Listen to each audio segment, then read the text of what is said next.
again, the bulk bin is loaded with all kinds of crazy things that'll make you fat. You can put chocolate in there, whatever you want. So you have to be kind of, look at the pricing, see what's cheap. Sometimes dried apricots are a little bit cheaper, but this is just sort of your conglomerate mixture of simply dried fruit. You got some dried apricots in there, a couple of currants, some cranberries, but again, a lot of raisins. That's okay though, that's all right. So we take your dried fruit, augment that, mix it up a bit.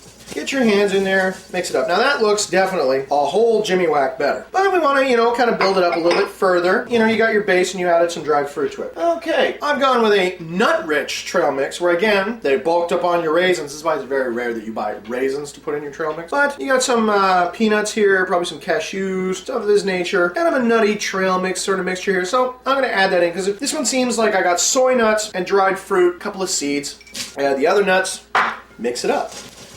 Now that is the way trail mix used to look about 10 years ago when you bought it. That would be good, high quality trail mix. And if you were to buy this kind of quality, a quantity of trail mix in one particular batch, you wouldn't get this sort of diversity, those kind of flavors. Now this is a pretty solid base, so we're going to augment that a little bit. Now I'm going to commit a cardinal sin and I'm going to put raisins into the trail mix. But they're not just any raisins, they're yogurt covered raisins. Because these are crack. There's not much you can do. I mean, I could eat this whole thing right now. They're so yummy. Oh my god. So yogurt covered raisins, I enjoy. And it adds sort of color, it adds to the appearance. It's like when you go to them really fancy restaurants and they cut like a swan out of a pineapple or something like that. Very, very cool to do. In goes there. Again, mix it up.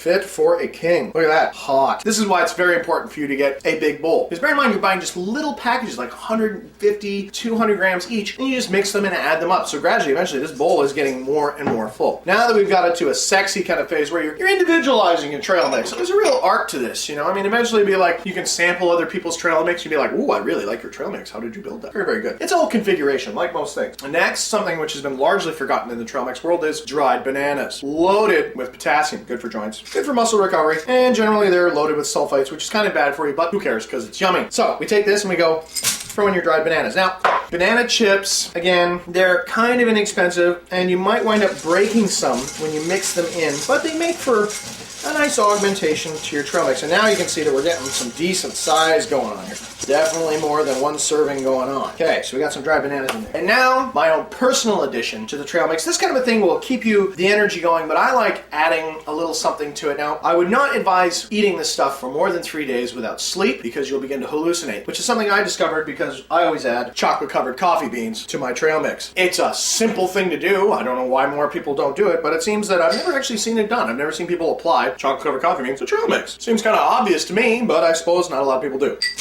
So, once you got all those chocolate-covered coffee beans in there, a nice solid mixture, and you are good to go. Now that is without a doubt some really good wog chow. Now, the temptation is to sit down with your entire Ghost in the Shell collection and put that downrange. This is bad. You'll get about halfway through that before, one, you'll probably get diarrhea from all the coffee beans, and, you probably get the shakes, and God knows what else will happen to you, because you gotta think of it like a fuel. I mean, this is pretty powerful stuff. We got a lot of nutrients and things going on with this stuff. So you gotta break it down a bit. And I'm gonna use a kind of a bag, some type of sealable bag, and you take a 1 cup measuring cup, and you must be very, very disciplined about this. Don't load up. You take 1 scoop, put it in the bag, don't waste it, seal your bag.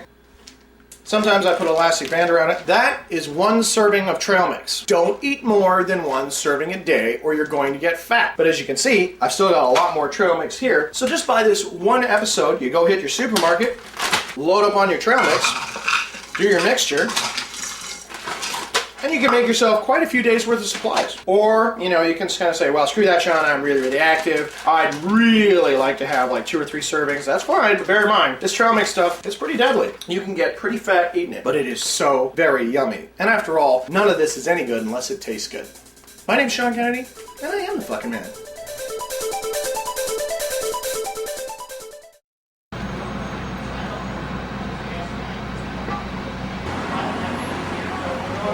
Somebody as rigid as anything, and it's his way or nobody.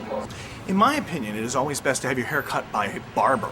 Reason for this is, and you want to make sure it's the same barber all the time because they get used to how your hair looks, how everything works. But if you travel a lot, you can't have your hair cut all the time by the same barber. It helps to have a haircut passport, which means you go to your favorite barber and you get the haircut. And then you have to set it up so that you know exactly how your hair looks so you can give it to your next barber so they know how to make your hair look perfect every time. This is the purpose of the Haircut Passport, and that's why every wog has got one. So let's go in and talk to Ray. He gives the best haircuts in Western Canada.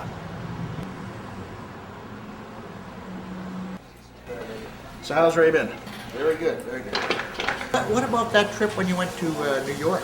Yeah, we did that. We went to New York. That was a trip. We went down, I spoke at a college down there at the Adirondacks, and the Message of Independent Media, and that was a lot of fun. And they that went really well. I was actually in New York for Chinese New Year, which I didn't know that was happening, but it turns out I happened to be in Chinatown for Chinese New Year. Event, eh? Well, they had, the lion dancers and all that going on, and in New York, I mean, everything's just, crazy, so. How'd you find it? I mean, like the people and stuff like that. I found New York to be friendly, really, really friendly. I thought it was the most friendly city I'd ever been in. I couldn't believe that people think that, like New York, I think it's all hardcore. It wasn't. It was totally friendly. I was sitting in a subway down there, and this guy, like, you're trying to get somewhere, and you say the name of where you're trying to get to, like you're like, Penn Station or something, and people will stop because they heard you say that, and they'll like go out of their way to make sure you get on the right train and everything. It was unreal. Now, tell me a little bit. Okay, just before we get started here. Sure. How short are we going to take it? We're doing. Remember when I was down here before, and I got that it was almost an Iroquois, where it was skin right down the sides and psychotically short on top. Yeah, it was psychotic. Yeah, that's what we're doing. Okay. And then if we want to do like the Iroquois thing, we can. Yeah, we can always make it shorter, but the main thing was you got to get that length on top right. Now, why is it that everybody uses guides and stuff, and you're just on a bare razor there with nothing, and you're able to do that? Because no one else can seem to do that. Why is that? The main thing, you want the hair to stand on end straight up. You want it to bend over to the left or right. The hair's nice and soft, and we're going to take this pretty tight on the sides here, like you said, right? What's going on? I know a little bit about everything, but nothing, not a lot about anything. It's a joke. A little bit of knowledge. That hurts. What they say about a little bit of knowledge is the dangerous thing. We're going to have to turn you around. Okay. Just get back to this. Sure. Where are we going with the glasses? Okay. Now, we're going to... What do you think? Okay, wow, that's great, right? Well, I just want to get... It isn't finished yet. We just got one side taken up here. Right. Now, I'm going to... Because you were turned away from the mirror, I can't straighten this out here. They can't stop that internet, I guess. No, they can't. Well, it was designed to prevent against nuclear weapons. That was the whole idea, is that they built it originally to stand up to keep the infrastructure and communication going in the event of nuclear attack. And it was originally between universities. And then, of course, once there was the big speech made calling it the information superhighway, and then it kind of blossomed from there.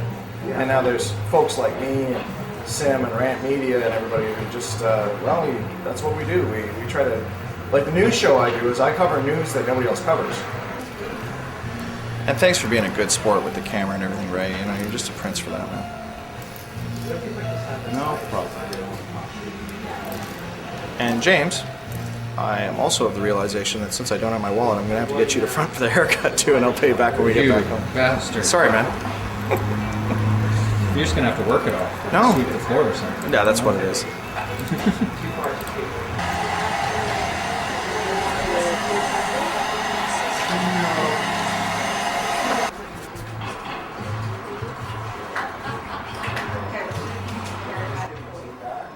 it was the 1950s, that would be a very respectable haircut. Oh yeah, totally. Actually, you're right. Oh yeah.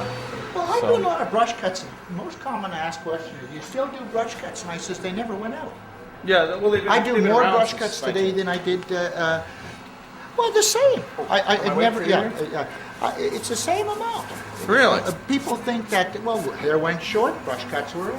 Well, I suppose if And you're like, it's when the hair gets long that brush cuts go out. Yeah. And they're like brush cuts. When everybody starts growing the hair longer, then brush cuts die down a bit. But the people that have brush cuts keep them. That's what I found out. so if you're like a time traveler.